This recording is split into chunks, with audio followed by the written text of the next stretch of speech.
Always remember, the reason we learn karate is To show the world that you're not a bunch of pansy-ass nerds. Imagine someone asked you to finance a television series with a gimmicky premise based on a 30-year-old movie that would feature two nearly 60-year-old actors, neither of whom has starred in anything noteworthy in decades. Also, it would air on a streamer no one ever heard of, while being potentially overshadowed by a semi-successful cinematic reboot of the same property. We have to assume you would think twice before greenlighting it, and with all that going against it, Cobra Kai never should have worked, but somehow, it turned out to be the best around. We're gonna wax on about the subject, but first, why not take a moment to subscribe to the Nerdstalgic channel? On May 2nd, 2018, Cobra Kai debuted on YouTube Red. The series continued the story of the 1984 feature The Karate Kid, which centered on Daniel LaRusso, played by Ralph Macchio. A teen from New Jersey who moves to Reseda, California, Daniel is almost immediately targeted by the school's toughest bully, a rich kid and local karate champ named Johnny Lawrence, played by William Zabka. One night, Johnny and his gang, all trained in karate by a merciless sensei at the local Cobra Kai dojo, jump Daniel and beat on him until he's saved by a kindly maintenance man named Mr. Miyagi. Memorably played by the late Pat Morita, Miyagi trains Daniel to face his bullies in a karate tournament while teaching him about finding balance in other aspects of life. Banzai, Daniel-san!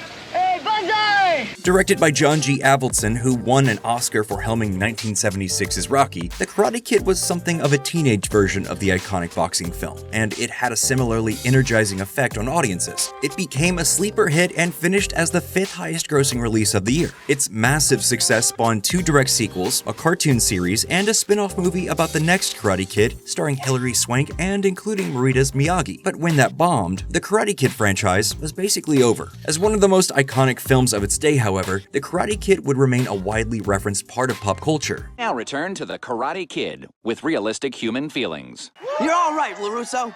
F*** you! And in 2010, it was remade with stars Jaden Smith and Jackie Chan. The remake was successful enough, and it seemed like a new era in the franchise had begun. But in August of 2017, news broke that Macchio and Zabka would reunite to star in Cobra Kai. Now, if you've seen our video on why the very strange Ferris Bueller's Day Off spin-off failed, you know that adapting a hit movie into a TV show is far from a sure thing. But in 2017, competition for content between networks, cable, and streaming services was fierce, resulting in the production of roughly 450 scripted originals. Everyone wanted an edge, so Hollywood turned to reviving once popular franchises, hoping to build audiences from pre-existing fandoms. That same year, for example, brought revivals of television hits like Roseanne and Will and Grace, and at the time, Cobra Kai seemed like just another attempt to cash in on nostalgia. Even stranger was that Cobra Kai had a potentially alienating premise. Set 30 years after the original film, the show found Johnny reopening the titular dojo in search of redemption. At the same time, a far less likable Daniel struggles to find balance without the guidance of the late Mr. Miyagi. The series would eventually become a hit, but before it debuted, it wasn't clear if Karate Kid fans would be eager to sympathize with the sociopathic bully of the original film or see the hero portrayed in such a negative light. But the concept didn't exactly come out of nowhere either. Back in 2007, Los Angeles rock band No More Kings, known for making pop culture references in their lyrics, recorded a Karate Kid-inspired tune called Sweep the Leg. Directed by Zabka, the video for the song humorously depicted a washed-up version of himself living in a trailer park, still obsessed with losing the fight at the end of the film. Reuniting most of the cast of the original movie, the video became a viral sensation. And in June of 2010, Funny or Die dropped the online short Wax On F*** Off, which depicted Macchio's family staging an intervention aimed at helping the wholesome actor jumpstart his career by changing him into a debaucherous drug addict who would get tabloid headlines. How's he gonna have a career?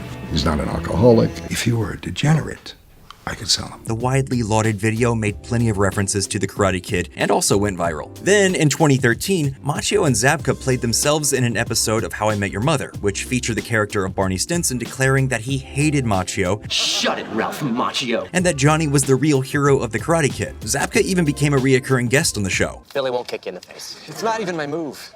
If I was gonna do anything, I'd sweep the leg and put you in a body bag. Everyone knows that. According to Cobra Kai co-producer Josh Heald, these videos and appearances didn't directly inspire Cobra Kai, but in his own words, all that stuff just kind of buoyed us a little bit when we were conceiving the show. And the show he conceived, along with John Hurwitz and Hayden Schlossberg, was indeed so much more than just a gimmicky joke about a movie's bully really being its hero. Smart, funny, and scrumptiously faithful to the original films, Cobra Kai used the role reversal at the heart of its premise to subvert expectations about the characters and expand the mythos of the Miyagi-verse. What's more, it managed to do all that while introducing a new generation of compelling characters, including Peyton List's Tori Nichols, Jola Marie Dueña's Miguel Diaz, and Tanner Buchanan's Robbie Keane. Delivering top-quality writing and performances, the show quickly became known for its cleverly staged action sequences and deeply compelling character development. It also became known for bringing back members of the cast beyond just Machio and Zabka. The first 2 seasons, for example, saw the return of Daniel's mom, Lucille LaRusso, original Cobra Kai sensei John Kreese, and Johnny's fellow Cobra Kai students, Tommy, Bobby, and Jimmy, all played by the original actors. Celebrated by critics, Cobra Kai was so good it managed to attract a massive audience despite its home at the obscure YouTube Red. The first episode, which was made available for free, attracted nearly 6 million views in the first 24 hours alone. Nonetheless, YouTube Red decided to get out of the original content business in 2020. Things looked bad for Cobra Kai, but at the end of its second season, Netflix jumped in like Mr. Miyagi and saved the day. Recognizing the potential of the series, they bought not only the rights to stream the first 2 seasons, but also the rights to make more episodes. At its new home, Cobra Kai quickly became the most popular series in the United States and maintained impressive ratings for the length of its run, which is scheduled to end with the 6th season premiering July 18th, 2024. More impressively, Cobra Kai has managed to maintain its quality and buzzworthiness, keeping fans wrapped with unlikely stories like John Kreese surviving in prison, Daniel and Chozen sparring in the original Miyagi Dojo, and stunts like having Carrie Underwood play herself singing a song from the Karate Kid soundtrack. It snagged a nomination for Outstanding Comedy Series at the 73rd Primetime Emmy Awards, as well as dozens of other nominations for awards over the course of its run. It's also continued to thrill fans by keeping up the tradition of bringing back characters from the movies. The Netflix seasons, for example, brought the return of Elizabeth Shue as Allie Mills, the girl who was the original subject of Daniel and Johnny's rivalry in the first film. Also reappearing were Kimiko and Chozen, Daniel's respective love interest and rival from Part 2, as well as Terry Silver, Mike Barnes, and Jessica Andrews, Daniel's rivals and not quite love interest from Part 3. Again, all played by the original actors. In fact, Cobra Kai has to date brought back almost every single key player in the original Miyagi-verse except for Hilary Swank's Julie Pierce, who Cobra Kai fans remain hopeful may yet surface in the final season. Swank has insisted she is unlikely to return to the franchise, but has noted it's the question she gets asked more than any other. It would be fun if she changed her mind, but ultimately, it doesn't really matter. What the producers of Cobra Kai have already accomplished, the depths to which they mined the original mythology, the layers of meaning they extracted from and added to it, and the original world they built for themselves is nothing short of incredible. Its popularity even seems to have influenced Sony Pictures to return to the original Karate Kid universe by retconning the 2010 remake into a sequel via the inclusion of Machio's LaRusso in its own forthcoming sequel, which is apparently unrelated to Cobra Kai.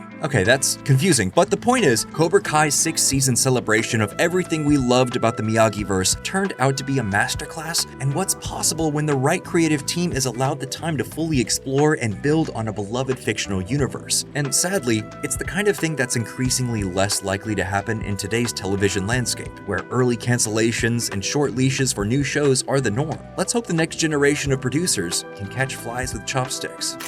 So, what do you think? Are you a Cobra Kai fan? And if so, are you surprised at how good it turned out? Let us know down in the comments below, and if you enjoyed this video, you'll definitely find others you like if you check out the rest of the channel. As always, thank you for subscribing to Nerdstalgic.